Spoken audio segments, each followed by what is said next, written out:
자비로우신 하나님 아버지, 하나님 앞에 이 시간 저희 마음 모아서 예배를 올립니다.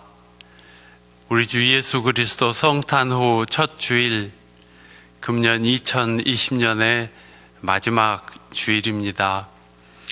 주님께서 저희들에게 베풀어 주신 사랑과 은혜를 찬양하며 감사하며 이 예배를 바치오니 주님 여기 성령으로 임재하시고 저희 예배를 받으시옵소서. 예수 그리스도 이름으로 비나이다. 아멘. 찬송가 121장 같이 부릅시다.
시편을 함께 낭독하겠습니다. 할렐루야. 하늘에서 주 하느님 찬양하라. 높고 높은 저곳에서 주 하느님 찬양하라. 주의 모든 천사들아 주 하느님 찬양하라. 주의 모든 군대들아 주 하느님 찬양하라.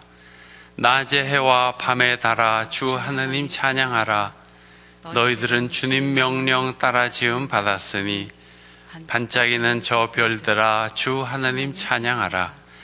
불과 우박 눈과 서리 바람 따라 부는 광풍 모든 산과 언덕들과 과실수와 백향목들 온갖 짐승 가축대들 기는 것과 나는 것들 세상 모든 임금 백성 세상 모든 방백 판관 총각들과 처녀들과 노인들과 아이들아 모두 우리 주님 높은 이름 찬양하라.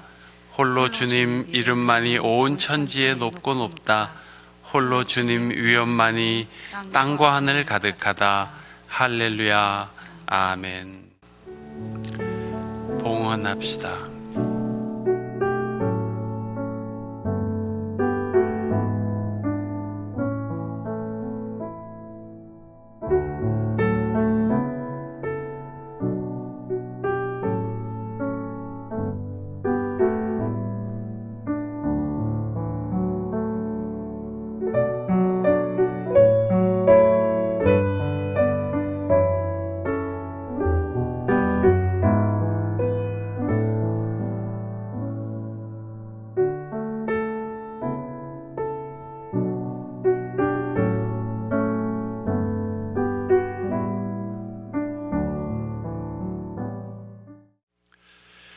기도합시다. 찬양 받으실 하나님 아버지, 하나님께서 저희들의 삶을 이 땅 위에 내시고 이 시간 가운데 살아가게 하심을 감사하오며 찬양드립니다. 주님께 감사하는 마음으로 저희의 예물을 바치오니 받으시옵소서. 주님 거룩하신 뜻이 저희 삶에 이루어지셔서 저희들도 해처럼 밝고 물처럼 맑고 바람처럼 자유로운 생을 살아가도록 축복하시고 인도하여 주시옵소서. 오늘 2020년 마지막 주일이 되었는데 이 한 해는 참 혹독하고 끔찍한 해였습니다. 많은 사람들이 고통을 받고 눈물을 흘리며 좌절하고 아파했습니다. 하나님 치유하여 주시고 자비를 베풀어 주시옵소서. 온 세상 고통받는 사람들 구하시기 위하여 이 땅에 오시는 우리 주 예수 그리스도의 뜻이, 그 손길이, 그 사랑이 우리 삶에 닿기를 원합니다. 하나님, 이제 2020년 달력을 넘기고 새해를 맞이하게 되는데 하나님, 새해에 저희들에게 새로운 삶을 허락하여 주시옵소서. 새해 건강하고 아름답고 평화롭고 정의로운 삶을 살아가도록 주님께서 축복하시고 인도하여 주시옵소서. 오늘도 주님 은혜에 감사하며 주님께 바치는 예물을 받으시고 주님께 드리는 기도를 받아 주시옵소서. 우리 구주 예수 그리스도 이름으로 기도하옵나이다. 아멘.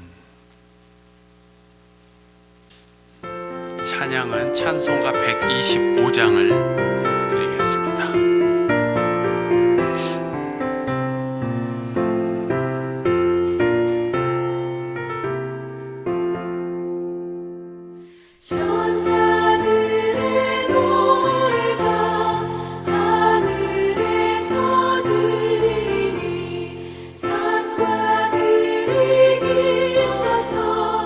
메아리 저 울린다.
주시는 하나님의 말씀을 함께 봉독합시다. 처음 봉독할 말씀은 예레미야 31장 10절에서 13절에 기록된 말씀입니다. 예레미야 31장 10절에서 13절에 기록된 하나님의 말씀. 뭇 민족들아, 너희는 나 주의 말을 듣고 먼 해안 지역 사람들에게 이 말을 전하여라. 이스라엘을 흩으신 분께서 그들을 다시 모으시고 목자가 자기 양떼를 지키듯이 그들을 지켜주신다. 그렇다. 나 주가 야곱을 속량하여 주고 야곱보다 더 강한 자의 손에서 그를 구원해냈다. 그들은 돌아와서 시온산 꼭대기에서 찬송을 부르고 주 좋은 선물 곧 곡식과 새 포도주와 기름과 양 새끼와 송아지들을 받고 기뻐할 것이며 그들의 마음은 물된 동산 같아서 다시는 기력을 잃지 않을 것이다. 그때에는 처녀가 춤을 추며 기뻐하고 젊은이와 노인들이 함께 즐거워할 것이다. 내가 그들의 슬픔을 기쁨으로 바꾸어 놓고 그들을 위로하여 주겠다. 그들이 근심에서 벗어나서 기뻐할 것이다. 아멘. 이는 하나님의 말씀입니다.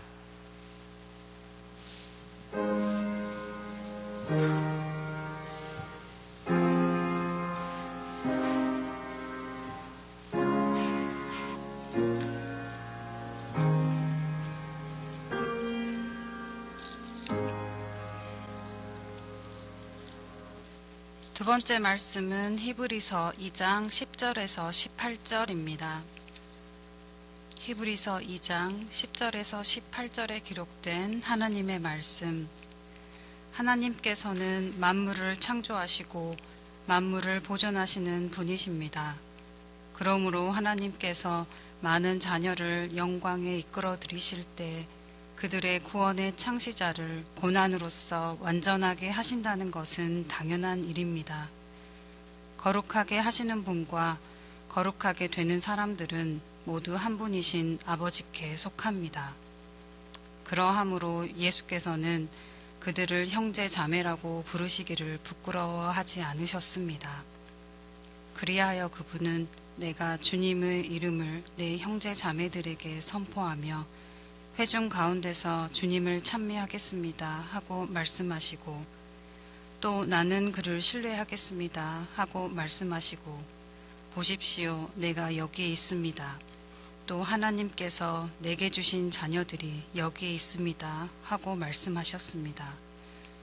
이 자녀들은 피와 살을 가진 사람들이기에 그도 역시 피와 살을 가지셨습니다. 그것은 그가 죽음으로써 겪으시고서 죽음의 세력을 쥐고 있는 자, 곧 악마를 멸하시고 또 일생 동안 죽음의 공포 때문에 종 노릇을 하는 사람들을 해방시키기 위함이었습니다. 사실 주님께서는 천사들을 도와주시는 것이 아니라 아브라함의 자손을 도와주십니다. 그러므로 그는 모든 점에서 형제 자매들과 같아지셔야만 했습니다. 그것은 그가 하나님 앞에서 자비롭고 성실한 대제사장이 되심으로써 백성의 죄를 대신 갚으시기 위한 것입니다. 그는 몸소 시험을 받아서 고난을 당하셨으므로 시험을 받은 사람들을 도우실 수 있습니다. 이는 하나님의 말씀입니다.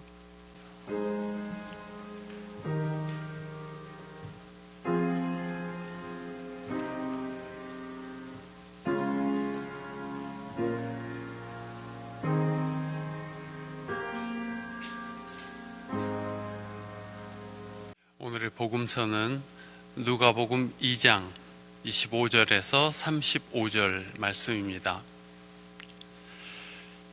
누가복음 2장 25절에서 35절에 기록된 하나님의 말씀. 그런데 마침 예루살렘에 시므온이라는 사람이 있었는데 그 사람은 의롭고 경건한 사람이므로 이스라엘이 받을 위로를 기다리고 있었고 또 성령이 그에게 임하여 계셨다. 그는 주님께서 세우신 그리스도를 보기 전에는 죽지 아니할 것이라는 성령의 지시를 받은 사람이었다. 그가 성령의 인도로 성전에 들어갔을 때 마침 아기의 부모가 율법이 정한 대로 행하고자 하여 아기 예수를 데리고 들어왔다. 시므온이 아기를 자기 팔로 받아서 안고 하느님을 찬양하여 말하였다. 주님, 이제 주님께서는 주님의 말씀을 따라 이 종을 세상에서 평안히 떠나가게 해주십니다. 내 눈이 주님의 구원을 보았습니다. 주님께서 이것을 모든 백성 앞에 마련하셨으니 이는 이방 사람들에게는 계시하시는 빛이요 주님의 백성 이스라엘에게는 영광입니다. 아기의 아버지와 어머니는 시므온이 아기에 대하여 하는 이 말을 듣고서 이상하게 여겼다. 시므온이 그들을 축복한 뒤에 아기의 어머니 마리아에게 말하였다.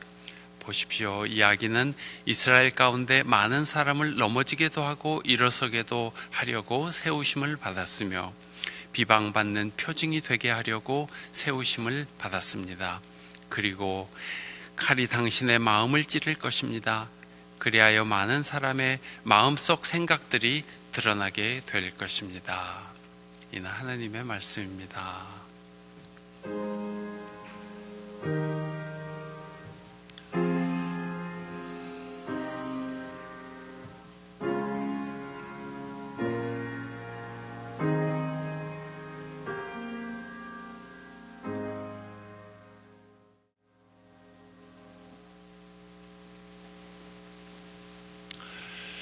사랑하는 교우 여러분에게 오늘도 하나님 말씀의 은혜가 임하시기를 바랍니다.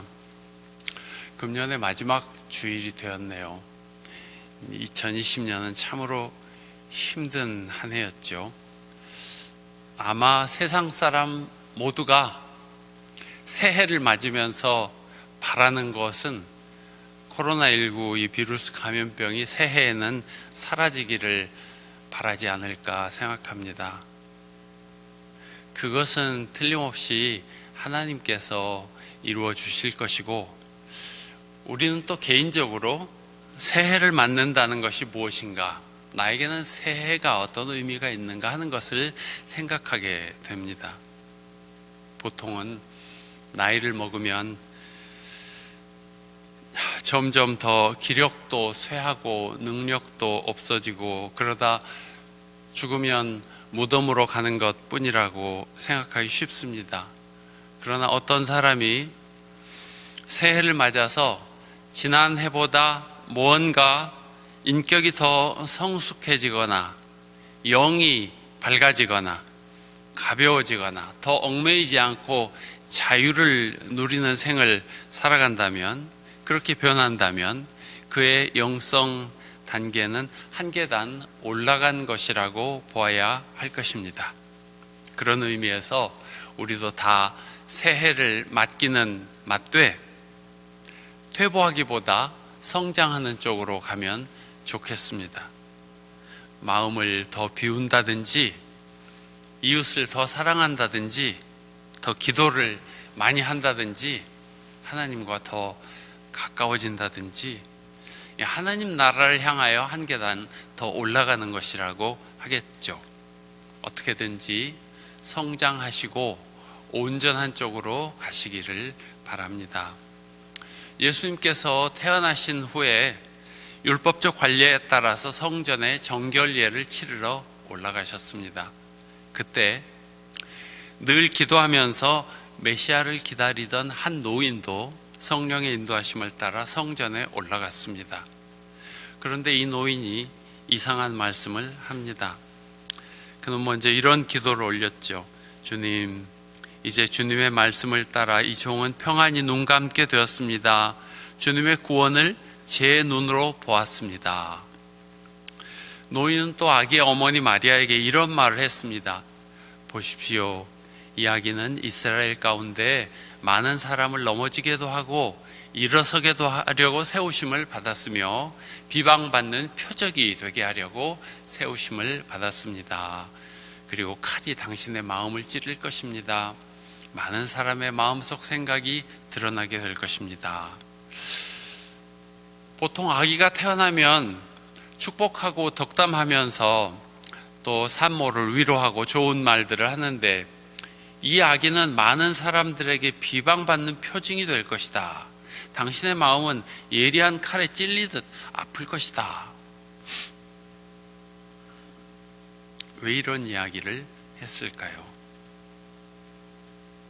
우리가 지금은 성탄절이면 예수님의 탄생을 기뻐하면서 메리 크리스마스, 즐거운 성탄절이라고 인사하고 행복한 성탄절 되시라고 축복하고 그렇게 노래하고 하지만 사실 성탄절이 본래 베들레헴에서 일어난 사건으로부터 이렇게 기쁘고 즐거운 날이 되기까지에는 굉장히 어려운 이야기가 있습니다. 예수님의 생애는 평탄한 길이 아니었습니다. 고난과 고독의 길이었습니다. 당시 기득권을 누리던 사람들이나 진리가 뭔지도 모르고 부하뇌동하던 사람들은 예수님을 핍박하고 모략하고 죽이려 들었습니다. 사람의 병을 고치고 귀신을 쫓아내고 낫게 해주어도 자기 마을에서 나가라고 몰아내고 조소하고 모략과 험담을 일삼았습니다. 급기야 예수님은 병사들에게 체포되고 구금되고 유대인들에게 고소를 당해서 재판을 받고 사형을 당하게 되지 않습니까? 그런데 성경을 보면 이것이 그리스도께서 당연히 받아야 할 일이고 또 길이었다고 말합니다. 히브리서 2장 17절 이하에 그것은 그가 하나님 앞에서 자비롭고 성실한 대제사장이 되심으로써 백성의 죄를 대신 갚기 위한 것이었습니다.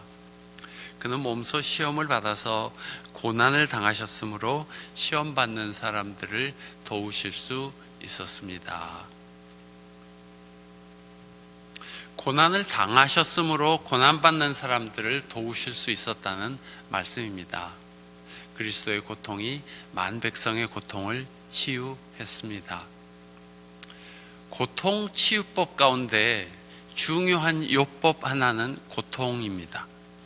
고통이 고통을 치유하는 것은 하나의 공식인 것 같습니다. 사람은 누구나 고통 없이 어려운 일 없이 살아가기를 원합니다. 그러나 인생에 고통이 없을 수가 없습니다. 어떤 젊은 여자가 남편을 잃고 슬픔에 빠져서 몇 날 며칠을 울다가 난 도대체 어떻게 살아야 하겠습니까? 하고 현자를 찾아가서 질문을 했습니다. 그랬더니 그 어른이 말하기를 내가 그런 슬픔을 가시게 하는 특효약을 만들어 줄 테니까 마을에 내려가서 고통이 없는 집, 우환이 없는 집을 찾아가서 그 집 항아리에서 물 한 바가지를 떠오시게 그랬습니다. 그 여자가 마을로 들어가서 어떤 집에 가볼까 하다가 좀 그래도 기중 번듯하게 생긴 집에 찾아가서 그 집 아주머니가 계시길래 이러저런 사정 이야기를 했습니다. 그런 이야기를 듣더니 그 집 아주머니가 아이고 하면서 땅이 꺼지게 한숨을 쉬더니 그때부터 5시간 동안이나 자기의 슬픔과 고민과 억장 무너지는 사연을 쭉 이야기를 하더랍니다. 다 듣고 나니까 날이 저물어서 다른 집에는 가지도 못할 형편이 되었는데 집으로 돌아가면서 아이고 가도 하필 그런 집으로 들어갔네, 내일은 좀 잘 찾아봐야지 그러고 집에 갔습니다. 그러나 날마다 다른 집에 찾아가 보았지만 어떤 집도 슬픔과 우환이 없는 집이 없다는 것을 깨닫게 됩니다. 그리고 집집마다 감추어져 있던 고통을 듣는 동안 정작 자기의 슬픔이 사라지는 것을 알아차리게 됩니다. 고통이 고통을 씻어주었던 것입니다. 제가 전에 다니던 치유상담연구원에서 있었던 일입니다. 34살 된 처녀가 치유원에 입학을 해서 들어왔는데 눈이 보이지 않는 지팡이를 짚고 누가 잡아 끌어줘야 되는 장님이었습니다. 그런데 그녀가 20대 후반이 되었을 때 자기 부모에게 큰 사건이 생겼습니다. 맏딸인 그녀는 그것이 참 하늘이 무너지는 충격이었습니다. 부모님은 그 후로 날마다 싸우기를 2년 넘게 계속하다가 엄마도 가출해버리고 맙니다. 그녀는 세상 모든 일에 흥미를 잃고 우울증에 빠지게 되었습니다. 숱하게 떠오른 생각이 자살이었습니다. 죽어버리면 이 더러운 세상 보지 않겠지. 그렇게 살다가 어느 날 눈꺼풀이 움직이지 않게 되었습니다. 그 후로 여러 병원을 찾아다니면서 진찰을 받아보았으나 눈을 뜨지 못했답니다. 그러다 한 친구의 권유로 치유상담원에 오게 되었습니다. 그녀는 한 학기가 다 지나도록 도우미의 손을 잡고 다녔습니다. 그런데 치유원에 입학하면 의무적으로 한 학기에 한 번씩 영성 수련을 해야 하는 그런 프로그램이 있습니다. 그 영성 수련의 프로그램 가운데에는 10명 정도 되는 소그룹이 모여서 한 사람씩 자기 아픔을 이야기하고 다른 사람들은 그 아픔에 공감하고 또 위로해주는 그런 순서가 있습니다. 사람마다 아픔이 없는 사람이 없었습니다. 겉으로 보기에는 잘 모르겠는데 말을 시작하면 얼마나 억울한 일이 많고 힘든 일이 많은지 모릅니다. 참석자들은 서로의 아픔을 주의 깊게 듣고 맞장구를 쳐주거나 지지해주고 껴안고 함께 울기도 합니다. 그녀는 여기서 다른 학생들의 마음 아픈 이야기를 들으면서 울고 또 울었습니다. 자기만 고통을 갖고 있는 줄 알았는데 다른 사람들에게도 다른 고통들이 있다는 것을 알게 되었습니다. 그녀는 누구보다도 서러운 눈물을 흘렸습니다. 그렇게 눈물을 흘리면서 자매들을 껴안고 통곡을 하다가 점점 눈이 열리기 시작했습니다. 자기 반 동료들이 보이기 시작했던 것입니다. 아직 자기 이야기는 하기도 전입니다. 그녀는 그때까지 누구에게도 말할 수 없는 절망과 분노, 수치심과 외로움으로 고통을 받고 있었습니다. 또 그 고통을 남에게 들키지 않으려고 마음을 닫아버리고 있었습니다. 그러나 다른 이들의 고통을 듣고 또 그 고통을 함께 아파하는 동안 뜨거운 사랑을 경험하자 마음이 열리게 되었고, 마음이 열리자 눈이 열리게 되었던 것입니다. 동병상련이라고, 고통은 고통을 씻어주는 힘이 있습니다. 고통과 고독은 우리를 하나님의 은총으로 이끄는 신비한 힘을 갖고 있습니다. 그러므로 우리는 그것들을 비켜가려고만 하지 말고 그 속에 감추인 보물을 찾아볼 필요가 있습니다. 추운 겨울이 없으면 좋겠지만 있을 수밖에 없다면 따뜻하게 불 피워놓고 호박고구마를 구워 먹든지 옥수차를 끓여 먹든지 혹은 눈 내리는 풍경을 바라보든지 하는 기회로 삼는 것도 좋지 않겠습니까? 고통 없이 살 수 있으면 좋겠지만 그럴 수 없는 것이라면 그것을 잘 들여다보는 것이 좋을 것입니다. 그것을 이기는 길을 찾게 될지도 모르기 때문입니다. 우리도 여러 가지 고난을 겪으면서 삽니다. 사고를 당했다든지 병에 걸렸다든지 사업에 실패를 했다든지 가족을 잃었다든지 여러 가지 아픔들이 있습니다. 그런데 그 고난을 통해서 몸이 망가졌고 마음의 상처를 입었고 삶의 희망을 잃었다든지 그렇게만 끝난다면 그 고통은 나를 한 계단 더 내려가게 만드는 것일 뿐입니다. 그러나 그리스도께서 받은 고난 이야기를 통하여 지금 우리가 배우는 것은 나의 고난도 남을 구원할 수 있는 도구가 될 수 있다는 것입니다. 내가 겪은 고난이 그냥 고난으로 끝나지 않고 그 일을 통해서 내가 더 성장한다든지 다른 사람에게 뭔가 도움이 될 수 있다면 내가 겪은 시련이 오히려 나를 한 계단 더 올라가게 하는 일이 되지 않겠습니까? 주님께서는 사람의 고통을 아신다고 했습니다. 히브리서 5장 말씀입니다. 그는 아드님이시지만 고난을 당하심으로써 순종을 배우셨습니다. 9절 그리고 완전하게 되신 후에 자기에게 순종하는 모든 사람에게 영원한 구원의 근원이 되셨습니다. 이사야 53장에도 이런 말씀이 있죠. 그는 고통을 겪고 병고를 앓는 사람, 우리도 덩달아 그를 없인 여겼다. 그런데 실상 그는 우리가 앓을 병을 알아주었으며 우리가 받을 고통을 겪어주었구나. 그를 찌른 것은 우리의 반역죄요 그를 으스러뜨린 것은 우리의 악행이었다. 그 몸에 채찍을 맞음으로 우리를 성하게 해주었고 그 몸에 상처를 입음으로 우리의 병을 고쳐주었구나. 예수님은 지상에서 사람이 겪는 고통을 가장 뼈저리게 겪으셨습니다. 또 우리가 상상하기 어려운 고독을 겪으셨습니다.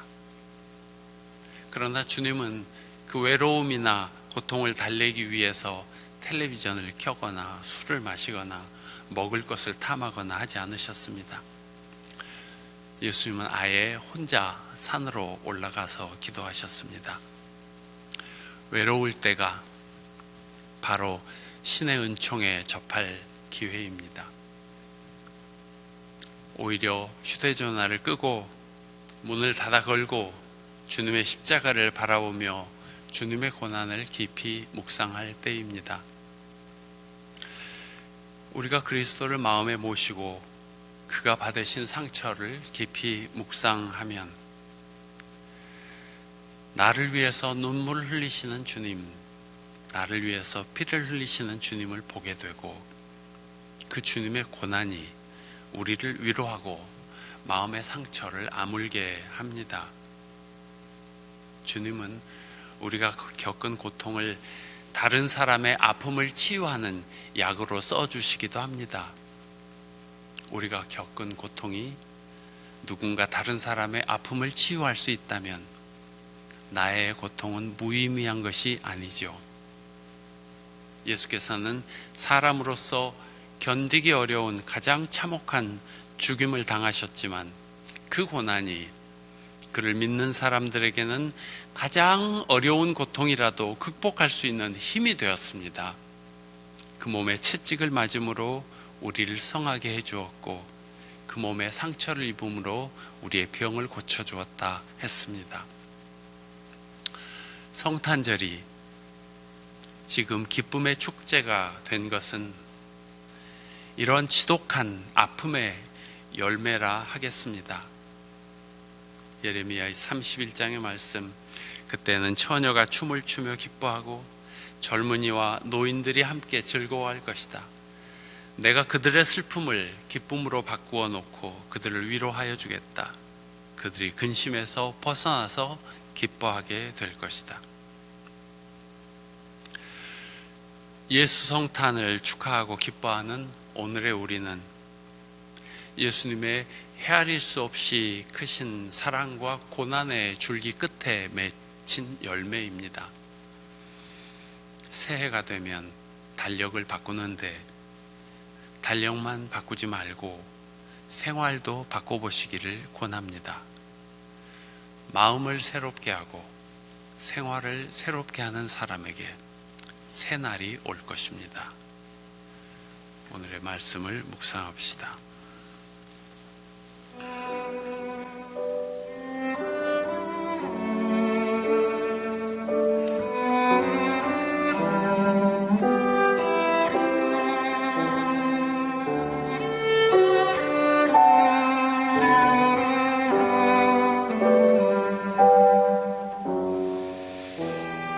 그는 아드님이시지만 고난을 당함으로써 순종을 배우셨습니다.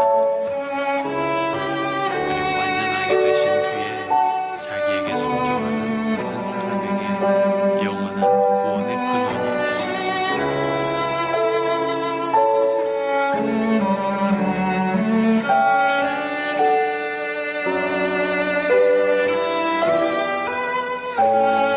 내가 그들의 슬픔을 기쁨으로 바꾸어 놓고 그들을 위로하여 주겠다. 그들이 근심에서 벗어나서 기뻐할 것이다.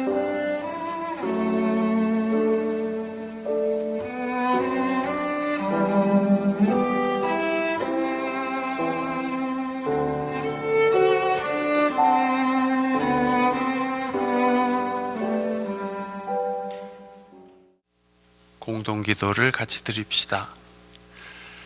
영원토록 사랑이신 하느님 아버지, 손수 지으신 만물로부터 영광과 찬송을 받으십시오. 지난 한 해 인간 세상은 미물의 공격으로 크게 부서졌습니다. 그러나 사랑의 주님 바라보며 믿음과 희망을 품고 여기까지 오게 된 것이 주님의 전적인 은혜임을 고백합니다. 우리의 교만과 아집을 여기 다 내려놓고 새 마음과 새 생활로 새 시간에 들어가기를 원하오니 자비로우신 주님, 우리에게 새로운 기회를 열어주십시오. 우리의 죄와 어리석음을 용서하시고 새로운 시간을 열어주십시오. 사랑의 주님께서 우리의 초라한 구유에 오셔서 우리의 삶이 사랑의 빛으로 채워지게 하시고 우리 사회는 정의와 평화를 누리게 해주십시오. 예수님 가르쳐 주신 대로 함께 기도합니다. 하늘에 계신 우리 아버지여, 이름이 거룩히 여김을 받으시오며 나라가 임하시오며 뜻이 하늘에서 이룬 것 같이 땅에서도 이루어지이다. 오늘날 우리에게 일용할 양식을 주시옵고 우리가 우리에게 죄 지은 자를 사하여 준 것 같이 우리 죄를 사하여 주시옵고 우리를 시험에 들지 말게 하시옵고 다만 악에서 구하옵소서. 나라와 권세와 영광이 아버지께 영원히 있사옵나이다. 아멘. 찬송가 510장 같이 드립시다.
이제 예배를 마치면 우리는 다시금 우리들 삶의 자리로 흩어져 나아갑니다.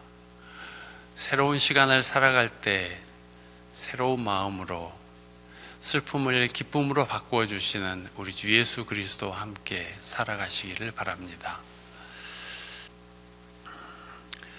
이제는 이 세상 가장 낮고 험한 곳에 태어나셔서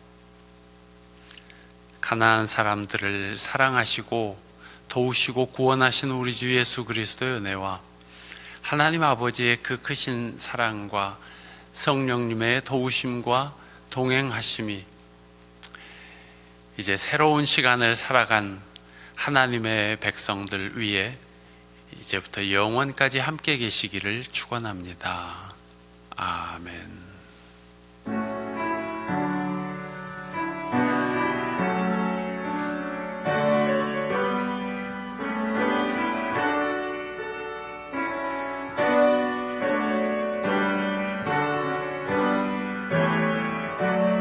아버지